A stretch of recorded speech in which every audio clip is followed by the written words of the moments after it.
Walaupun nggak sholat tiap hari, minimal sehari sekali. Kapan? Maghrib gitu kan ya.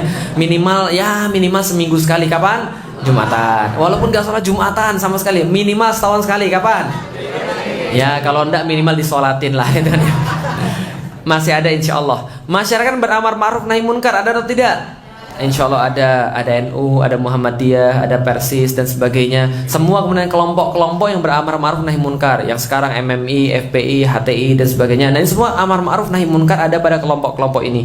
Insya Allah masih banyak kelompok-kelompok yang soleh banget, gitu kan ya? Jelas masih banyak. Yang ketiga, negara yang menerapkan syariat sudah ada atau belum? Oke, coba lihat sekalian. Riba halal atau haram? Haram. Tapi negeri ini pakai riba atau tidak? Bukan hanya pakai riba, jadi jantungnya. Jadi jantungnya di dalam Al-Quran tidak ada dosa melebihi riba daripada ancaman daripada Allah Subhanahu Wa Taala. Cuma satu-satunya dosa yang Allah katakan, kalau engkau masih berbuat, engkau saya ajak perang. Gila, nantangin perang Allah. Bayangin, nantang perang manusia aja belum tentu menang. Ini nantangin perang Allah. Negara ini menjadikan riba sebagai jantung ekonominya.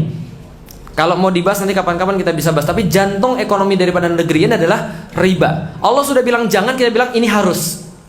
Paham Bapak Ibu sekalian? Oke, berarti tidak diterapkan. Negara yang menerapkan syariat tidak ada. Maksudnya seperti apa Ustaz? Negara yang benar-benar menerapkan syariat dalam bentuk yang total. Contoh, bagaimana bentuk yang tidak total? Lihat nih. Ini masjid. Pernah masuk ke masjid ibu-ibu sekalian, mendapati ada cewek di masjid pakai baju tank top, celananya hot pants. Pernah nggak? Pernah. Ini pasti orang stres pasti orangnya. Yang lain pernah? Saya nggak pernah. Setres perempuan yang pernah saya temui gitu kan ya, yang paling seksi sekalipun bajunya duluan masuk masjid itu, masya Allah, dia tutup auratnya, dia pakai sarung, dia pakai kerudungan gitu kan ya. Pas saya tanya kenapa mbak, ngeri Ustaz, lah kenapa, kualat nanti dikutuk jadi kodok saya gitu. Paham Bapak sekalian? Separah-parahnya orang masuk masjid dia masih merasa ini ada Allah di sini, Bapak sekalian. Suatu waktu saya ngisi di kajian-kajian di perbankan dulu pas masih saya belum dituduh sebagai anti NKRI, anti Pancasila gitu ya. Ngisi di perbankan suatu waktu, terus di kantor itu pas kita mau sholat pas bulan Ramadan itu ada perempuan tergopo-gopo datang.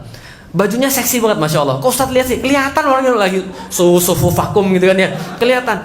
Lalu kemudian ketika dia buru-buru pakai mukena, setelah dia pakai mukena, terus kemudian dia sholat. Setelah dia sholat, kemudian selesai sholat, temannya iseng banget, bilang dia begini, loh kok kamu pakai mukena sih tadi? Loh emang kenapa? Ini kan menghadap Allah, paham ya sekalian? Tapi setelah dia sholat, dia buka lagi. Kenapa? Karena dia merasa Allah coba lihat dia pas lagi paham ya sekalian? Sama kayak orang-orang di negeri ini. Seorang orang di negeri ini merasa Allah cuma lihat dia di masjid doang. Ketika dia masuk masjid, dia bilang kita harus meniru kepemimpinan Rasulullah Sallallahu Alaihi Wasallam. Kita harus meniru Abu Bakar As-Siddiq, harus meniru kemudian siapa lagi, Umar bin Khattab, harus meniru Utsman bin Affan, Ali bin Abu Thalib. Lip service. Tapi dia kemudian ketika di luar seolah-olah nggak ada Allah. Jangan pakai agama di dalam politik. Dalam memilih pemimpin nggak boleh pakai agama. Kalau anda pakai agama, anda anti keberagaman. Paham Ibu sekalian? Ini namanya negara sekuler.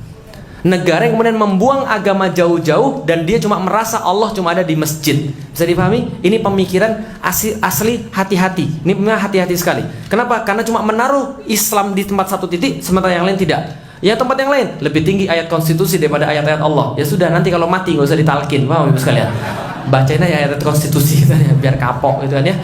Nah, ini menjadi problem. Karena kenapa? Karena gini, kalau orang sudah menempatkan ada yang lebih tinggi daripada Allah, akidahnya bermasalah. Sekali lagi, kalau ada orang yang menempatkan ada sesuatu yang lebih tinggi daripada Allah, akidahnya bermasalah. Kemarin ketika kemudian kejadian, saya termasuk yang protes, bukan masalah 200 daftar itu, bukan, tapi kata-katanya itu loh. Sesuatu dakwah Islam harus sesuai dengan Pancasila. Bro, setahu saya Pancasila itu diambil dari Islam, bukan sebaliknya. Kalaupun harus ada yang disesuaikan dengan Islam, Pancasila itu sesuai dengan Islam. Jangan dibalik, Islam harus sesuai dengan Pancasila. Bisa dipahami Ibu sekalian. Nah, lalu dia Felix anti Pancasila, capek deh gitu kan ya. Sama orang kayak gitu kadang-kadang saya pengen begini. Sini kamu datang sini sebentar. Bukan mau dipukul, enggak. Kita diskusi aja. Saya pengen ngajak mereka debat tentang masalah Pancasila. Kita lihat pengetahuan siapa lebih baik. Sombong banget Ustaz? Enggak, itu bukan sombong, takabur, paham Ibu sekalian. Enggak, itu kekesalan seorang hati. Kekesalan seorang saja gitu kan. Jadi enggak maksud saya gini, maksud saya adalah ini kemudian saya bilang tadi. Artinya ketika kemudian dia kemudian di masjid taat sama Allah, tapi begitu kemudian dia keluar daripada masjid, begitu di ruang sidang dia pakai aturan-aturan selain Allah. Bisa dipahami Ibu sekalian? Split personality. Gitu lah. Nah, maka kemudian sekarang sudah diterapkan belum? Belum diterapkan Islam. Artinya ketika kita sekarang berdiri ibarat ada 3 pilar Islam, cuma ada 2, kita mau menegakkan Islam. Gimana jadinya?